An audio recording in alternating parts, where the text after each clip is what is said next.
Okay, Assalamualaikum Cikgu. Dengar tak suara saya? Waalaikumsalam. Dengar. Okay. Dengar. Jadi kita boleh mulakan lah Suara saya okey? wawancara kita pada pagi ni. Dengar Cikgu? Okey. Okay. Bismillahirrahmanirrahim. Assalamualaikum dan salam sejahtera. Terima kasih kepada semua yang mengikuti sesi wawancara pada pagi ini. Pada kali ini kita akan membincangkan satu topik yang saya rasa penting dalam dunia pendidikan, iaitu guru masa hadapan. Okay, dalam era digital, kecerdasan buatan dan perubahan keperluan murid, peranan guru tidak lagi sama seperti dahulu.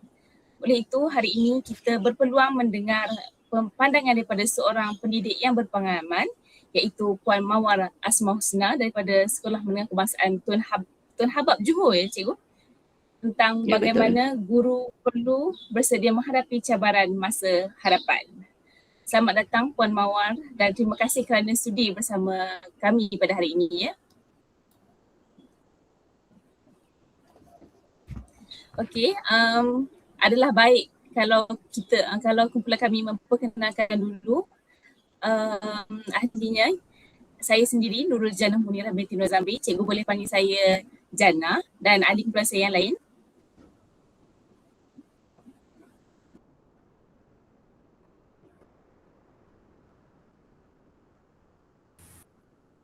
Selamat pagi Doktor, nama saya Patrick Wajeri dan boleh panggil saya Patrick. Assalamualaikum Doktor. Nama saya Nur Syazah Izzati binti Rizwan, boleh panggil Syazah. Assalamualaikum Doktor, saya Binti Syahid Balkis binti Kamizam, boleh panggil saya Ai.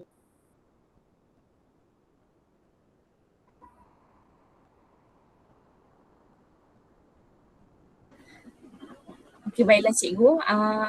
Pagi ni kita akan mulakan dengan soalan pertama daripada Syazah kalau tak silap saya. Okey, teruskan Syazah. Okey. Assalamualaikum.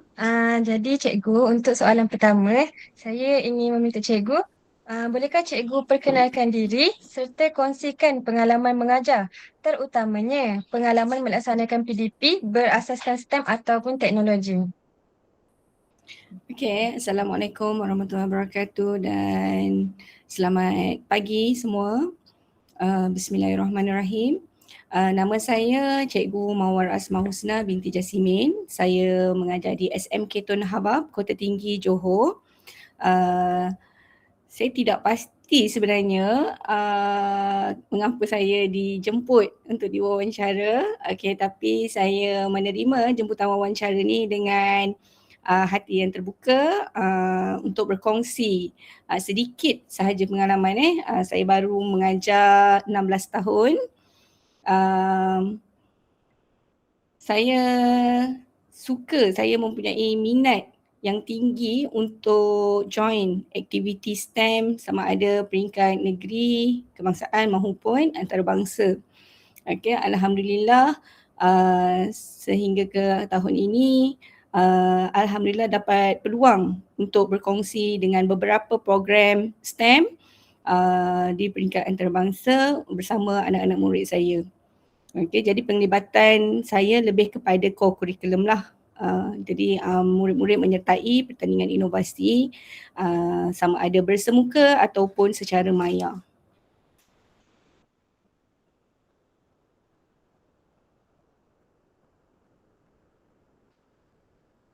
Selain itu, saya juga menjalankan PDP yang menggunakan inquiry, problem based learning, okay, PBL.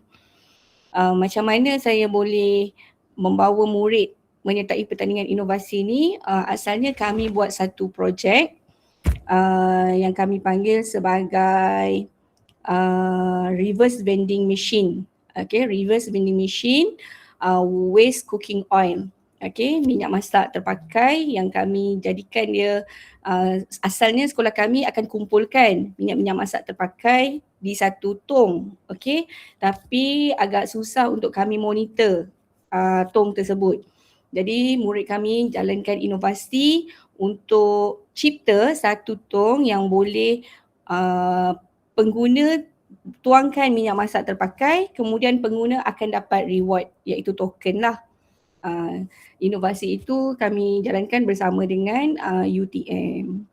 Okay, jadi melalui inovasi reverse vending machine ni, waste cooking oil reverse vending machine ni, dapatlah anak murid saya sertai pertandingan inovasi di Kemboja, di Bali, Indonesia, dan kami juga berpeluang lah untuk bawa satu tim STEM iaitu STEM for Girls di Vietnam Ho Chi Minh pada tahun 2024 yang lepas.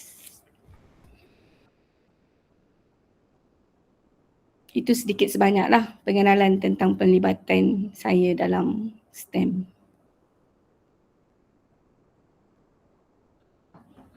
Wah, terima kasih Cikgu atas perkongsiannya. Jadi saya akan lanjutkan ke soalan nombor 2. Berdasarkan pengalaman Cikgu, apakah Cikgu rasa maksud guru masa hadapan dan bagaimana peranan guru berubah dalam era teknologi, AI dan STEM? Okey, berkaitan dengan AI ni, AI adalah inovasi pada satu masa dahulu. Okey, pada satu masa dahulu AI itu adalah inovasi. Kenapa orang ciptakan AI? Untuk memudahkan kehidupan. Okey, tapi dia tetap ada pro and cons. Okey, walaupun dia memudahkan tapi dia tetap ada kesan buruknya lah jika tidak terkawal. Okey, jadi kita sebagai guru sangat bertanggungjawab untuk mendidik anak murid kita untuk menggunakan bahan yang ada atau menggunakan fasiliti yang ada dengan cara yang betul. Okey. Adalah beberapa rakan guru yang berkongsi, contoh macam Cikgu BM kan, Cikgu BM cakap, ni mesti buat karangan guna AI ni. Okey. Dekat situ cikgu tak setuju, okey. Tapi tidak menjadi kesalahan jika murid itu cari maklumat daripada AI, kemudian menggunakan apa yang diperolehi daripada AI itu dan memahaminya cara penulisan karangan tu dan mengaplikasikan dalam karangan dia. Okey. Yang menjadi salah adalah murid tu ambil semata-mata daripada AI dan tuliskan dalam karangan dia tanpa menghayati, dan jika kita beri soalan yang sama pada hari peperiksaan sebenar tanpa bantuan AI, dia tak dapat tulis apa-apa pun. Itu yang menjadi kesalahan. So kat sini kita jelas, kita nampak kat mana peranan guru. Okey, peranan guru kita boleh benarkan, kita boleh beri ruang pada mereka untuk menggunakan kemudahan teknologi yang ada sebab ini adalah zaman mereka. Okey, zaman cikgu dulu tak ada AI ni kan, nak buat soalan wawancara pun dekat berhari-hari nak rangka. Sekarang kita type je soalan wawancara STEM keluar kan, 10 saat dah keluar dah. Okey. Tapi kita sebagai guru, bagaimana kita nak mendidik? Kat sini peranan guru bukan setakat mengajar tapi adalah mendidik. Okey, bagaimana untuk mendidik anak-anak murid kita supaya menggunakannya dengan bijak dan berhemah. Guru bukan setakat mengajar. Okey, guru yang baik adalah pendidik yang mungkin kalau macam soalan kimia kan, sebab saya ajar kimia saya ajar kimia dan sains. Kalau soalan kimia kita bagi latihan, dia ada soalan dan skema. Buat apa murid nak tanya cikgu lagi kan kalau dah ada skema. Okey, tapi oleh kerana skema tu juga adalah manusia yang buat, ada juga kesilapannya. Okey, ada juga skema yang salah. Itulah tugas guru. Okey, kita sebagai pemantau, sebagai facilitator. Okey, sekarang masalah murid adalah berlaku lambakan bahan. Bila nak periksa ni, diorang dah tak tahu dah nak guna bahan yang mana satu.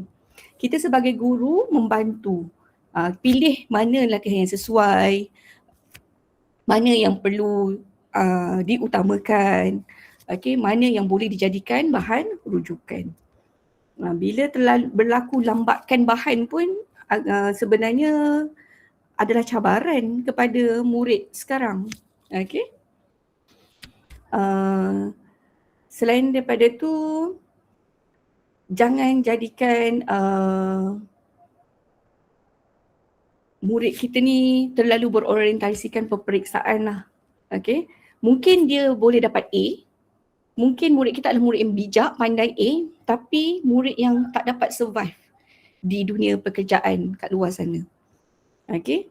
So kita, kat sinilah peranan guru untuk membentuk, untuk menjadikan murid tu bukan sahaja yang ada konten, bukan sahaja yang bijak, pandai, tapi berakhlak, okay, bersasiah, ada pengawalan emosi yang bijak.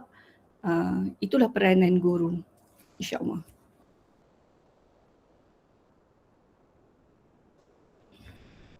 Baik, terima kasih Cikgu Mawar. Jadi saya akan serahkan kepada kawan saya seterusnya untuk tanyakan soalan nombor 3.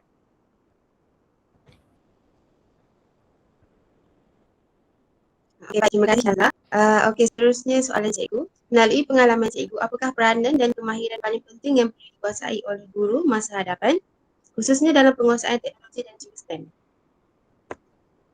Okay, of course lah bila kita mengajar generasi sekarang ni dah apa, Gen Z, kemudian Alpha kan, jadi cabaran kepada apa yang perlu dipersiapkan, kita perlu menguasai lah teknologi ni seiring dengan anak-anak murid kita.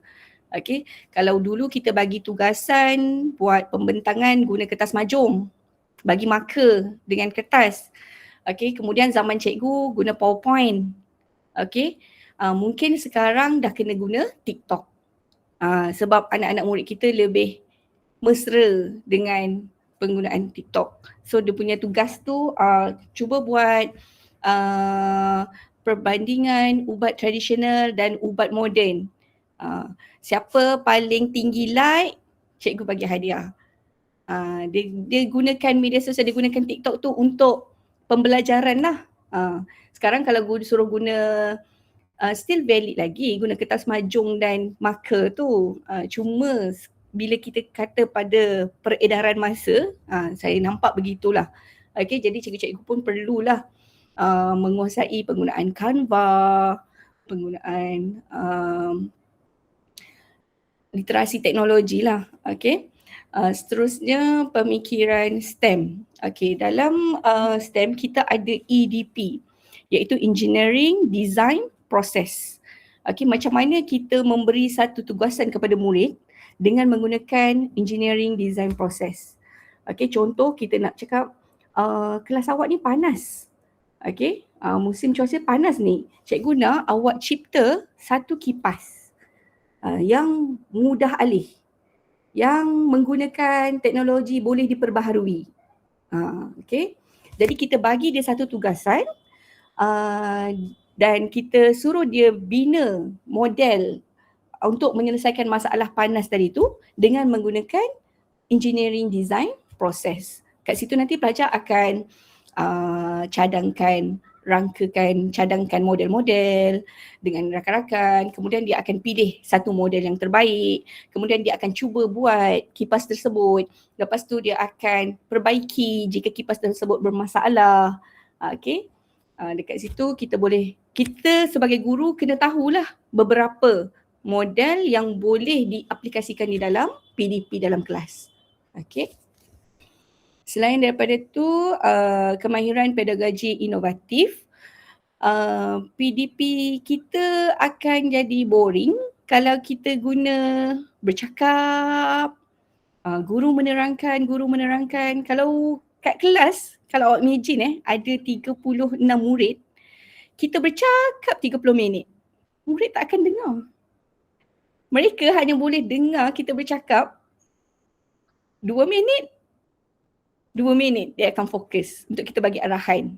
Selepas daripada tu, mulalah dia cuit kawan, dia tengok sana, dia tengok sini, dia kupas kuku, dia gigit kuku. Jadi kita perlu rancangkan PDP yang menarik, berkesan dan bermakna supaya kita dapat menarik perhatian anak murid kita tu. Okay. Seterusnya guru perlu ada kemahiran insaniah dan emosi. Okey, dekat sini kita kena prihatin dalam kelas kita. Okey, jangan kata murid mengantuk dalam kelas tu, bangun sekarang, awak jangan tidur dalam kelas saya. Dia kena tahu kenapa dia mengantuk. Apa yang dia buat malam tadi? Bantu mak ayah di rumah ke buat apa? Berniaga, sebab itulah sumber pendapatan. Kalau tak berniaga malam ni memang tak ada duit nak beli beras esok. Okay, jadi guru perlu ada kemahiran insaniah dan juga emosi. Seterusnya pembelajaran sepanjang hayat lah. Saya menyertai program Duta Guru anjuran Yayasan Petronas pada tahun 2022. 3 tahun yang lepas lah. Okay. Kenapa saya sertai? Dia ada kursus selama 2 tahun. Kerana sebagai guru kita perlu sentiasa menambah pengetahuan kita. Okay, melalui kursus-kursus ini seperti ini kita dapat menambah pengetahuan, kita dapat berkongsi tips-tips dalam dunia pendidikan bersama rakan-rakan guru yang lain. Okay, nanti kalau you all dah posting, dah jadi cikgu, bolehlah join program Duta Guru anjuran Yayasan Petronas. Okay.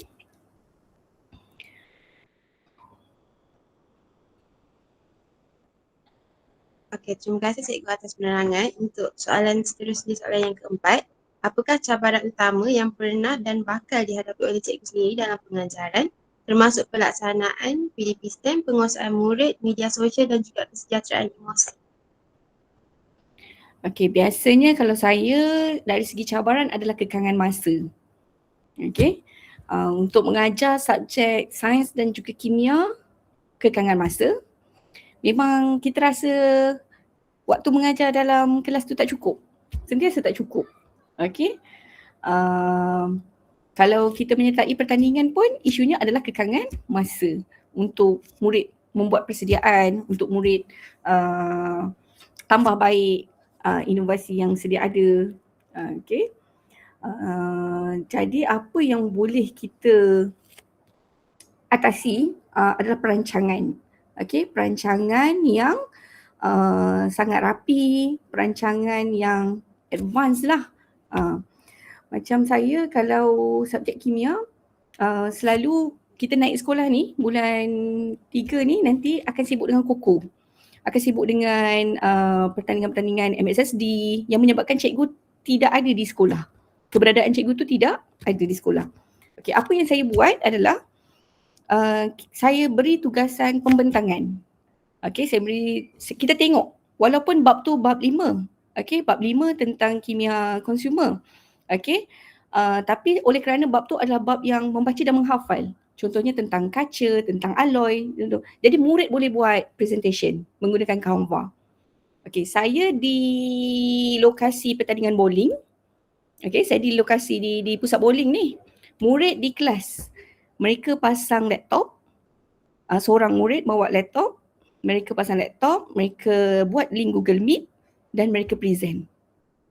Semasa saya sedang menghantar murid ke pertandingan bowling. Okey. Jadi dalam tempoh 3 hari saya menghantar murid pertandingan bowling MSJ ni, habis 1 bab. Murid buat presentation. Okey. Jadi dekat sini kita perlu merancanglah dengan teliti. Kalau kita tak ada dekat sekolah tu, apa yang boleh kita lakukan supaya masa tu tidak terbiar dengan sia-sia. Okey. Kekangan yang seterusnya adalah pengaruh media sosial lah. Okey. Sebab walaupun dia adalah kemudahan kepada murid-murid kita, tapi itu adalah cabaran yang paling besar. Macam mana kita nak kawal murid-murid kita daripada terlalu menggunakan media sosial ni tanpa batasan, tanpa had. Itu bukan setakat cabaran guru, tapi itu adalah cabaran ibu bapa. Okey, apa yang boleh guru bantu adalah guru berkomunikasi dengan ibu bapa untuk pantau anak-anak, untuk perhatikan, untuk kawal supaya anak-anak ni terkawal penggunaannya. Sebab mereka ni adalah golongan, kalau sekolah menengah ni mereka adalah golongan remaja yang belum matang. Jadi bila belum matang ni dia tak tahu macam mana nak limitkan, macam mana nak hadkan main game, macam mana nak hadkan tengok cerita Korea tu yang berepisod-episod tu. Okay. Dekat sini perlu ada kerjasama antara guru dan ibu bapa.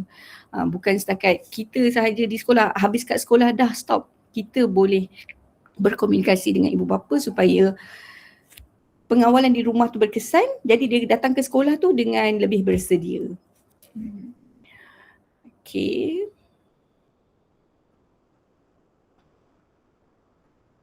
Okey, terima kasih Pemawat tadi. jawapan. Saya akan pass Terima kepada kasih. rakan saya untuk soalan seterusnya. Terima kasih atas perkongsian tadi. Sekarang saya ada 2 soalan lagi. Soalan yang pertama ialah berdasarkan pengalaman cikgu, bagaimana inovasi PDP berdasarkan STEAM membantu meningkatkan keberkesanan pengajaran? Bolehkah cikgu kongsikan satu contoh amanah inovasi yang pernah dilaksanakan dalam kelas? Okay, terima kasih. Macam yang saya cakap tadi, salah satu inovasi yang saya buat adalah tentang reverse vending machine waste cooking oil tu lah. Okay, itu sebenarnya adalah bawah tajuk sebatian karbon tingkatan 5. Okay, kimia tingkatan 5 bawah tajuk sebatian karbon, di mana kita belajar tentang penyulingan berperingkat. Okay, penyulingan berperingkat untuk menghasilkan sebatian hidrokarbon. Lah dekat situ saya buat projek pengumpulan minyak masak terpakai tu. Okay, sebab daripada minyak masak kita boleh menghasilkan sabun. Itu pun ada dalam kimia tingkatan 5 lah untuk penghasilan sabun. Okay, bila kita libatkan murid dengan pengumpulan minyak masak terpakai and then kita suruh dia sendiri buat, dia sendiri mengalami dia pernah buat sabun daripada minyak masak terpakai. Jadi bila keluar dalam soalan SPM, cara penghasilan sabun, of course insya-Allah dia boleh ingat. Okay, minyak sabun diperbuat daripada natrium hidroksida dan juga minyak masak terpakai, daripada minyak masak lah. Itu salah satu inovasi yang saya lakukan lah. Okay, selain daripada itu, saya suka gunakan akronim-akronim. Okay, untuk murid mengingat. Selalu kalau kita guna siri elektrokimia tu, kalau nak kahwin mesti ada zakat fitrah supaya perkahwinan cukup agama, kan. Jadi benda tu akan lekat sampai sekarang lah. Kalau itu yang baik-baik. Kalau yang macam anion pula, siapa dalam ni ada nama siapa ya? Firdaus. Firdaus naik CRV bawa isteri orang. Itu untuk anion. Okay, itu yang negatif lah. Dia ada negatifnya, tapi yang negatif lah yang murid ingat. Kalau yang positif tu jarang murid nak ingat. Okay, tapi kalau dia ada something yang tak tahulah rakyat Malaysia agaknya kan, something yang netizen suka tu, dia senang nak ingat. Okay, saya gunakan akronim-akronim ni untuk mereka ingat macam mana nak hafal rumus, macam mana nak hafal ujian kation, ujian anion. Okay, kalau ujian kation, saya gunakan Zul Arifin Playboy Mak Kau. Okay, untuk zinc, plumbum, aluminium, Zul Arifin diingat. Okay. Seterusnya, ada juga inovasi-inovasi yang bukan saya yang buat. Saya tak buat tapi saya ambil daripada rakan-rakan. Macam saya cakap tadi kan, saya join dengan program Duta Guru tu. Dekat situ ada community guru yang sangat kreatif. Dekat situ saya gunakan bahan-bahan. Okay, contohnya Cikgu Waibah, dia gunakan pengiraan bilangan mol tu dengan menggunakan nasi lemak. Okay, so murid bina model berbentuk nasi lemak untuk kirakan bilangan mol. Okay, jisim bahagi JMR, isi padu bahagi isi padu molar. Okay. Dalam PDP tak semestinya kita perlu cipta. Boleh je kalau kita ambil daripada inovasi-inovasi rakan guru yang lain as long as dia berkesan dan bermakna kepada anak murid kita.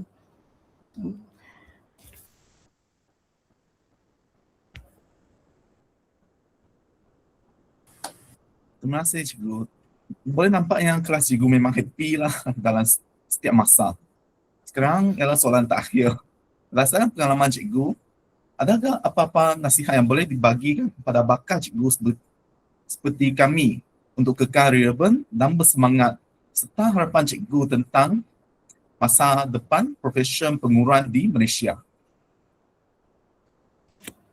Nasihat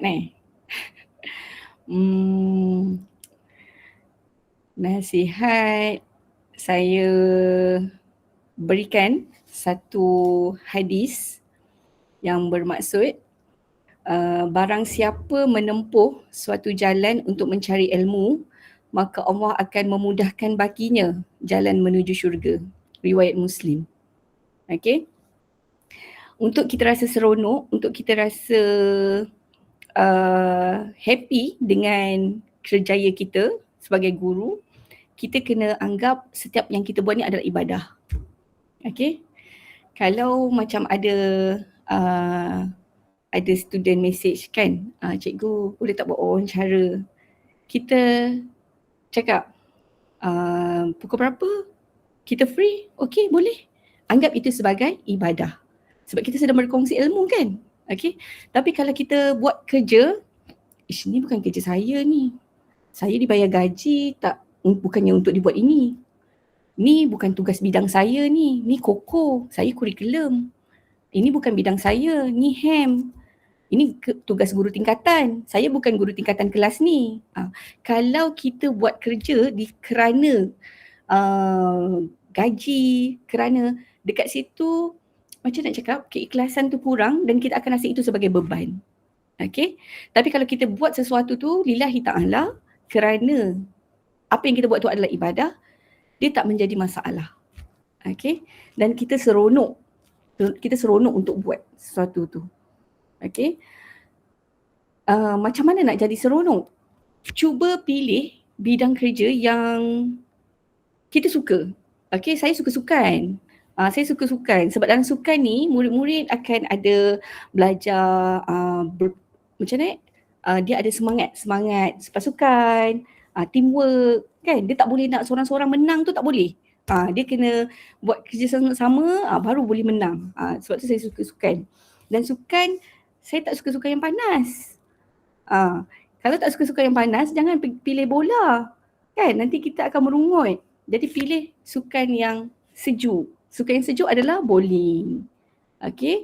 Jadi daripada awal posting sampailah 16 tahun ni, saya tiap-tiap tahun memang bawa murid ke pertandingan bowling. Okay. Kita pilih yang kita minat, yang kita suka. Okay. Saya memang minat STEM.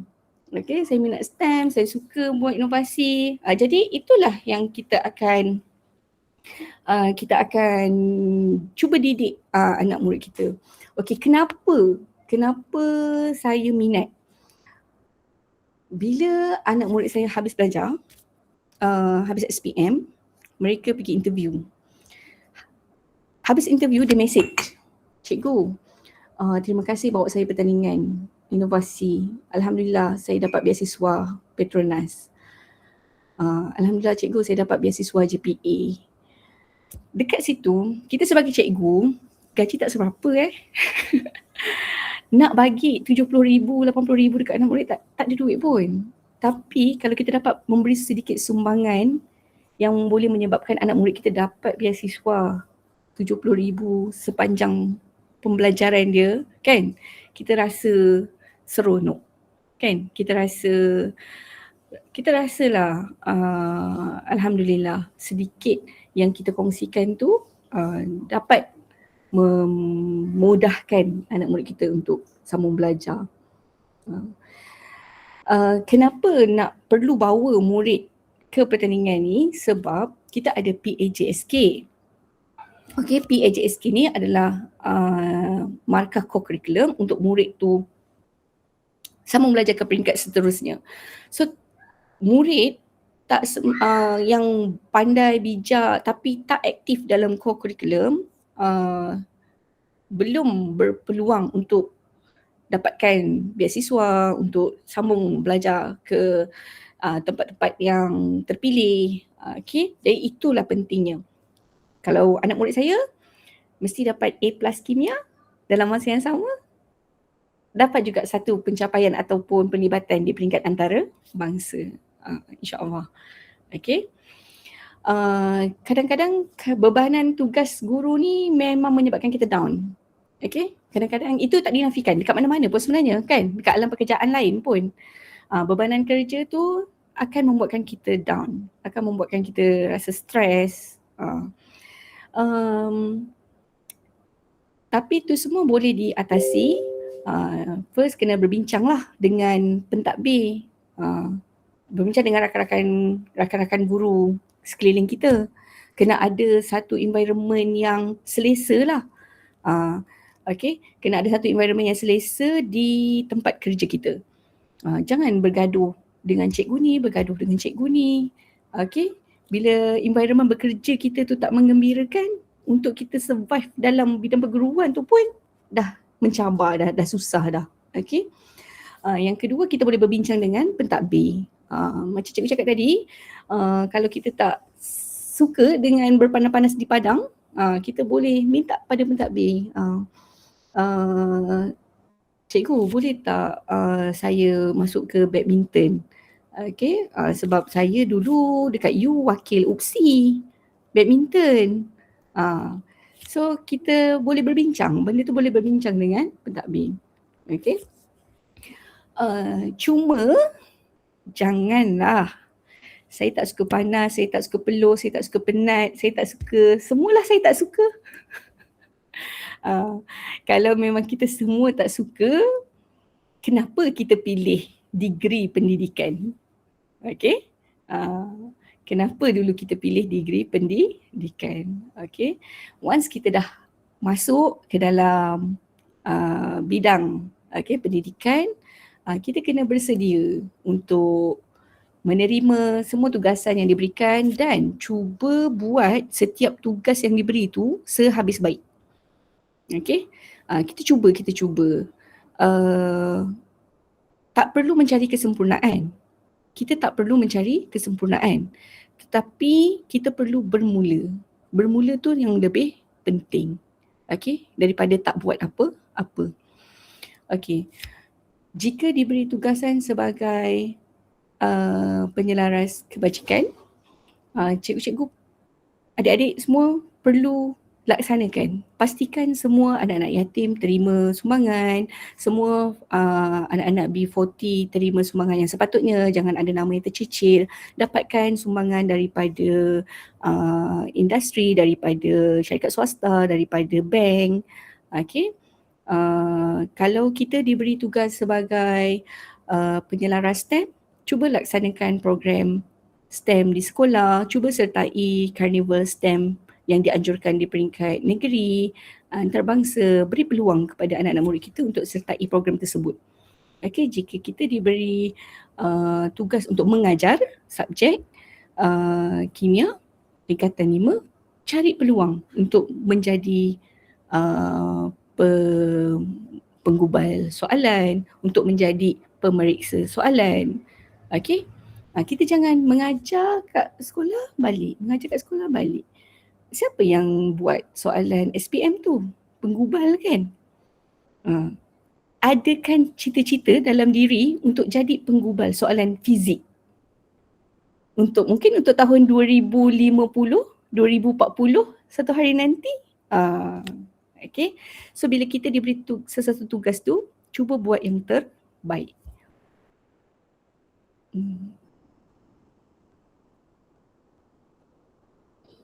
Okey ke?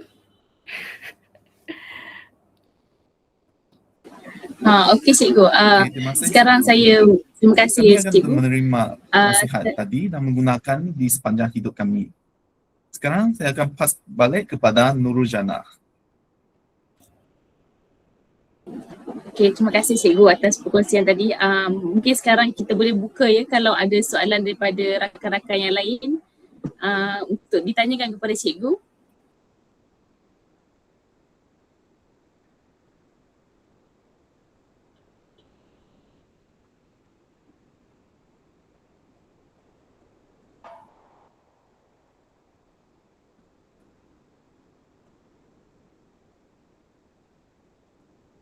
Kalau saya nak tanya cikgu soalan boleh? Boleh. InsyaAllah. Cikgu, macam mana kita sebagai seorang pendidik nak ajar diri kita ni menjadi seorang guru yang kreatif? Dia sebenarnya kreatif ni lagi mudah menjadi kreatif kalau lagi banyak cabaran. Kalau lagi banyak masalah, dia akan jadi lebih kreatif. Contohlah macam dekat Korea kan. Diorang lagi banyak gempa bumi, diorang lagi banyak tsunami. That's why diorang akan lagi kreatif dalam bina bangunan, dalam bina tu. Okay. Jadi mungkin cikgu tu akan jadi kreatif kalau ditempatkan di sekolah yang bermasalah. Kalau dia dapat posting ke sekolah yang banyak masalah, mungkin dia akan lagi cepat kreatif. Kita akan kurang kreatif bila berada di zon selesa. Okay. Okay. Sebenarnya banyak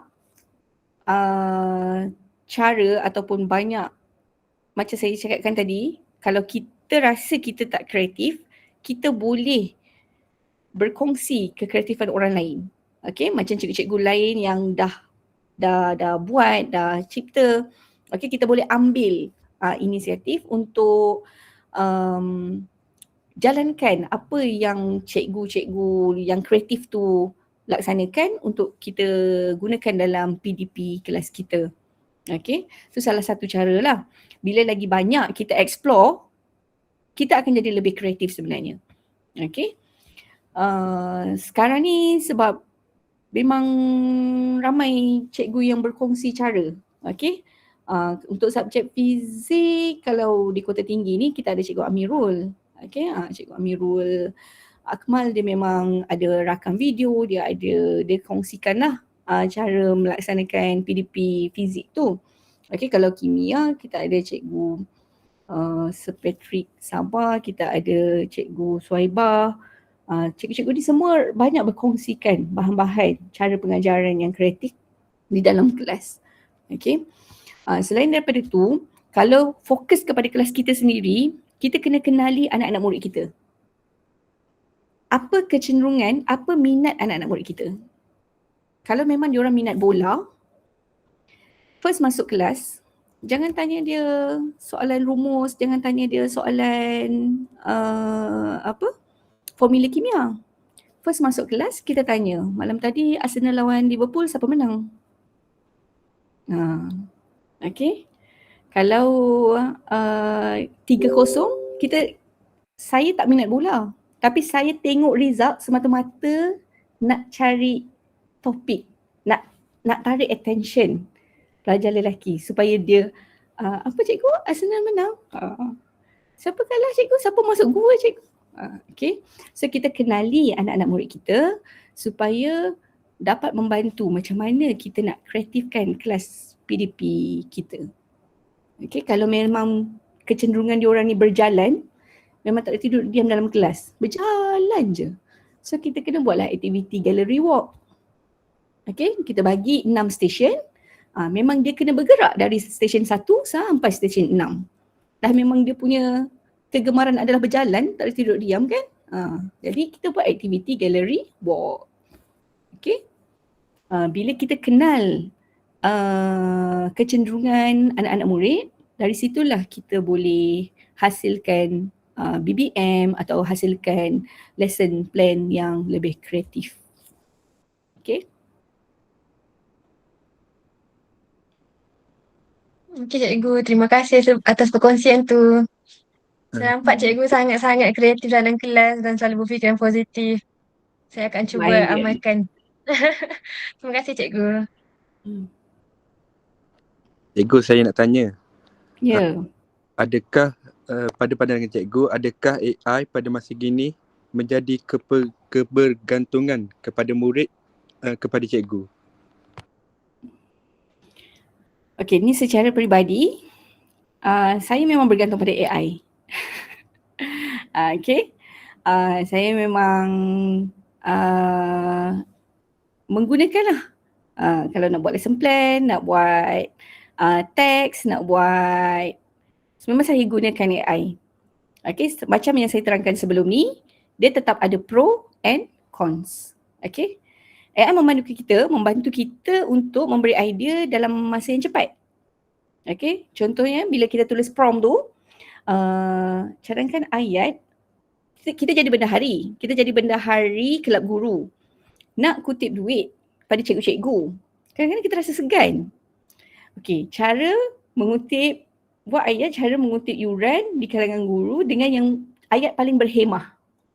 AI keluar. Okay. So kita ambil ayat tu, kita paste. Settle masalah kita. Okay. So murid pun sama juga macam kita.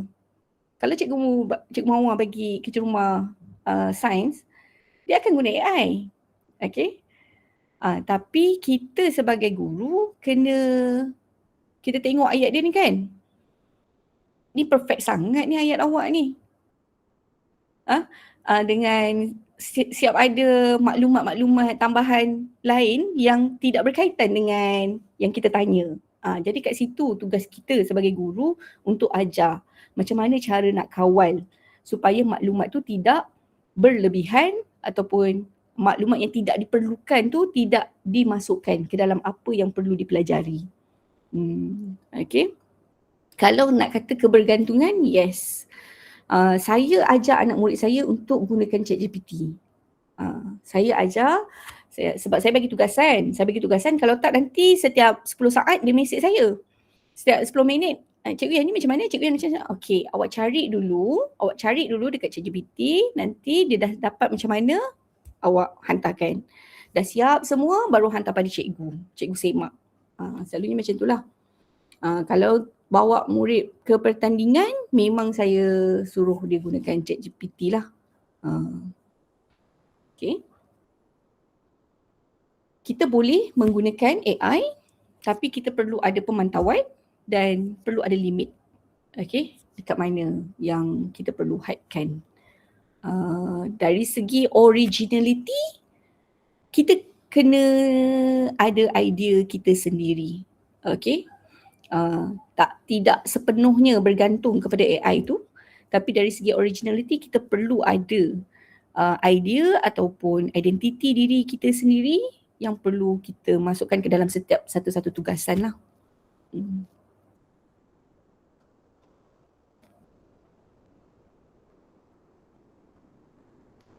Ada soalan lain ke? Okey cikgu, saya nak tanya satu soalan lagi. Kan cikgu pernah menyertai Duta Guru. Jadi kenapa cikgu berminat untuk menyertai program Duta Guru tu, dan macam mana kami semua boleh nak join program Duta Guru tu?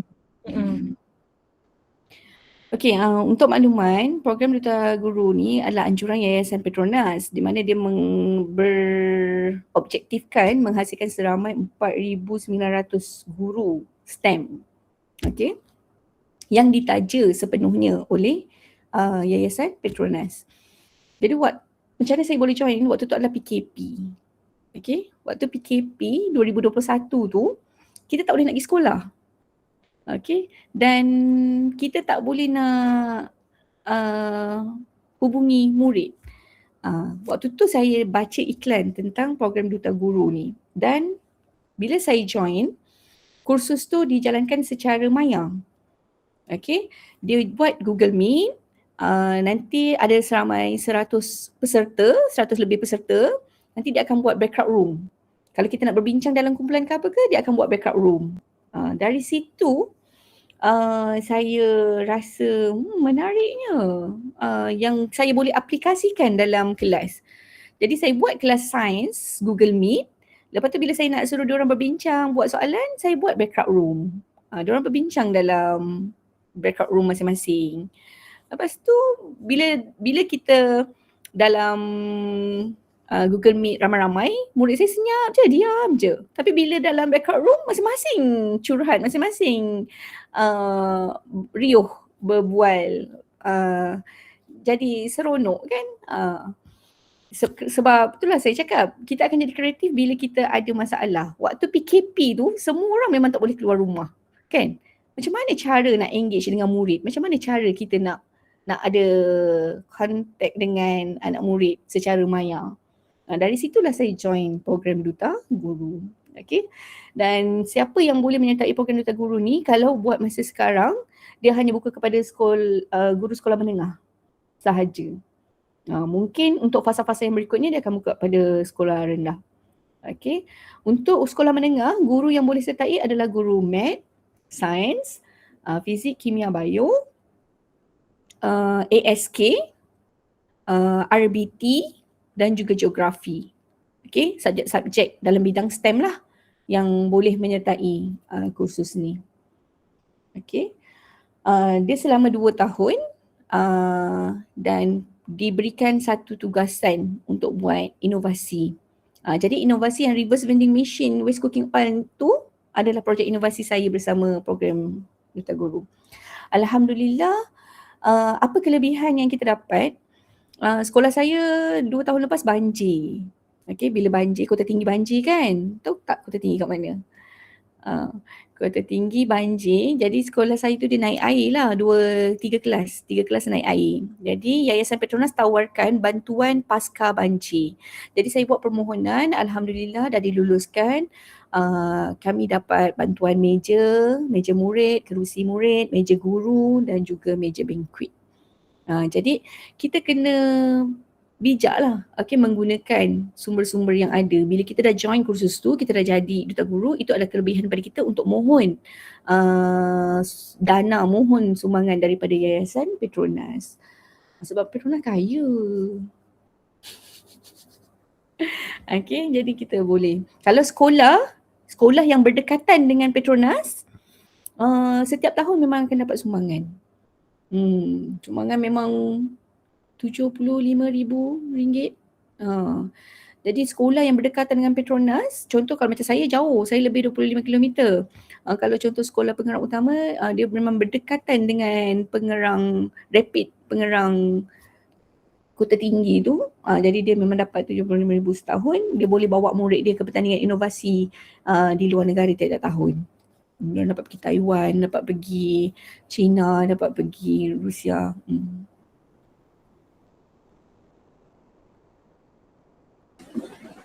Okey, terima kasih cikgu atas segala perkongsian cikgu. Saya kira banyak ya info-info yang kami dapat tentang Duta Guru, macam mana jadi kreatif dan sebagainya.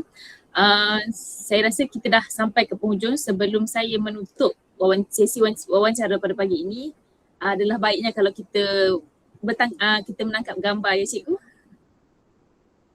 Boleh. Okay, semua dah ready. Kalau boleh yang mana join boleh buka kamera. Okay. Dalam kiraan 3, 2, 1. Okay, sekali lagi. Freestyle. Okay. 1, 2, 3. Okay. Okay, sebagai kesimpulannya, jelaslah bahawa guru masa hadapan bukan sahaja perlu menguasai teknologi tetapi juga perlu memiliki nilai kemanusiaan, kreativiti dan keupayaan untuk menyesuaikan diri dengan perubahan dunia pendidikan kini lah.